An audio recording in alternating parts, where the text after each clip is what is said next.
حضرت انس رضی اللہ تعالیٰ عنہ سے مروی ہے کہ حضرت عائشہ رضی اللہ تعالیٰ عنہ اپنے گھر میں تشریف رکھتی تھیں کہ آپ نے ایک آواز سنی جس سے پورا شہر مدینہ لرز اٹھا۔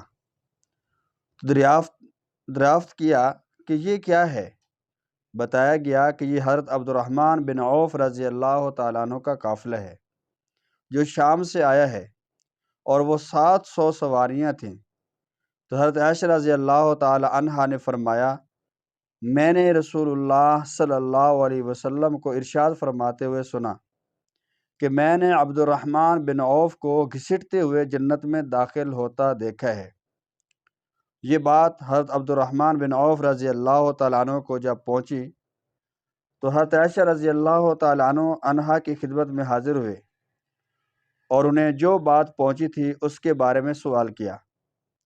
تو حضرت عائشہ صدیقہ رضی اللہ تعالیٰ عنہا نے ان سے یہ حدیث بیان فرما دی۔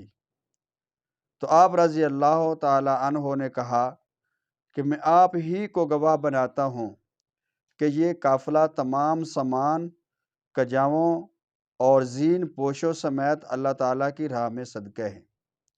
یاد رکھیں، یہ جو سامان حضرت عبدالرحمن بن عوف کا تھا جو اس قافلے میں تھا، وہ 700 سواریاں تھیں جو سامان سے لدی ہوئی تھیں، وہ ساری کی ساری حضرت عبدالرحمن بن عوف نے صدقہ کر دیں۔